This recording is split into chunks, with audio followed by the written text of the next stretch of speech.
Welcome everyone to Julie Noted. Recently, the Brown Daily Herald, which is the student newspaper for Brown University, published a poll that nearly 40% of undergraduates identify as LGBTQ.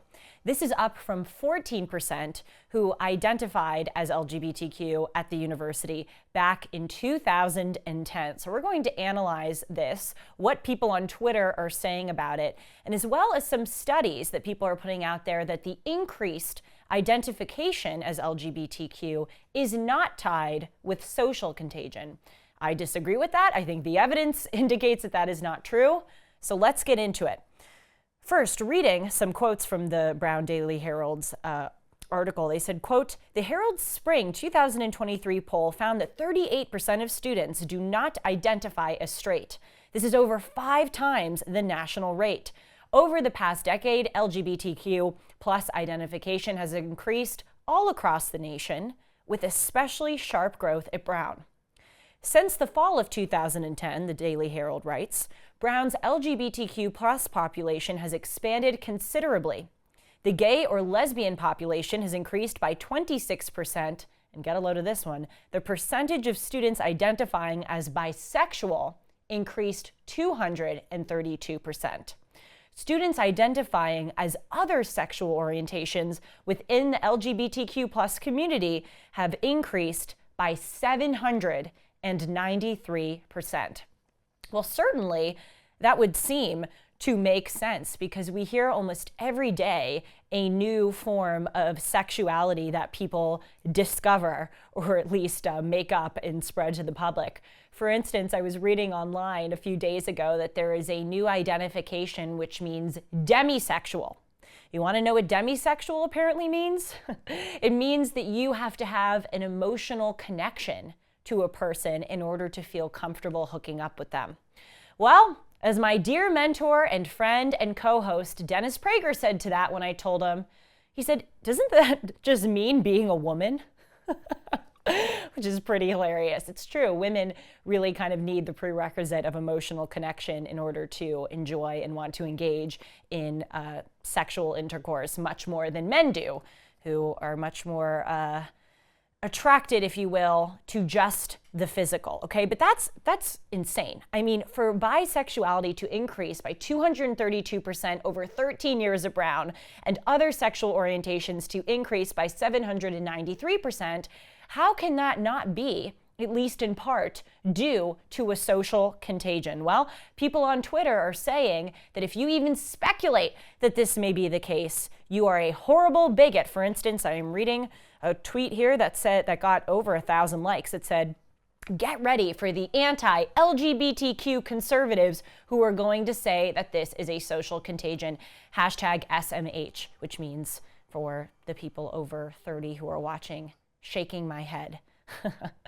And many tweets are citing studies, one from Florida State University, which says that social contagion is not tied to increased identification as LGBTQ. And many are also citing a recent NBC article, which has the same title, denying the role that peer relationships or peer attitudes about the subject may play in this proliferation.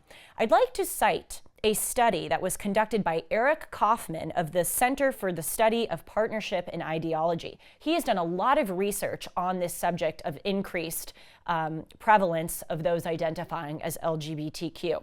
He has a really enlightening quote in one of his papers where he says, quote, "What we find is that identity is rising much faster than behavior, indicating that people with occasional rather than sustained feelings of attraction to the opposite sex are increasingly identifying as LGBT." As a young person who has been to college, especially a liberal college, I can tell you from my own anecdotal observation that is absolutely right. If an individual may be unsure if they are fully straight, well, that means that they go in the other direction and with certainty identify as bisexual. But really, that isn't certainty that you are bisexual. Also, as Mr. Kaufman indicated, at least at the beginning of the quote, he cites a lot of data which indicates that sexual behavior and intercourse is not correlating with sexual identification. In other words, people who are saying that they are bisexual are not necessarily pursuing bisexual sexual relationships. That alone really indicates how much of this has to do with social contagion and prevailing attitudes about identification. Again, as I said a few moments ago, anyone who is young or who has been to college knows that it is trendy and cool nowadays to identify as LGBTQ. And by the way, that is not anti-LGBTQ to acknowledge. Of course, there are some people who are truly gay or truly lesbian or truly bisexual, but there is also a large contingent of people who are going off of the social drift that we are seeing as this stuff becomes, as I said, more trendy and popular. On a final note, to those like the individual who tweeted that those who are saying that this may be due to social contagion are anti-LGBTQ, to those people, I would like to ask the following question.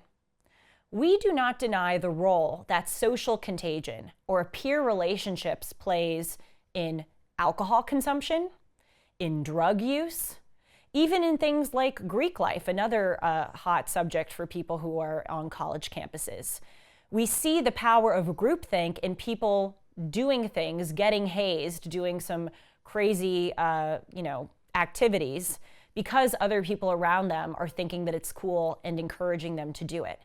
One of the bedrock basic truths of human nature is that we are influenced by people around us, not just with bad things like too much drinking, hazing, and drug use, but also with good things. For instance, peer weight loss groups are extremely effective in helping individuals lose weight. They have been proven to be far more effective than individuals who go about exercising alone.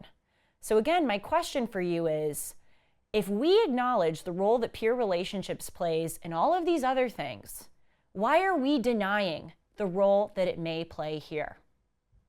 Thank you all so much for watching today. In order to stay up to date with noteworthy news, please subscribe to this channel, and I'll see you soon.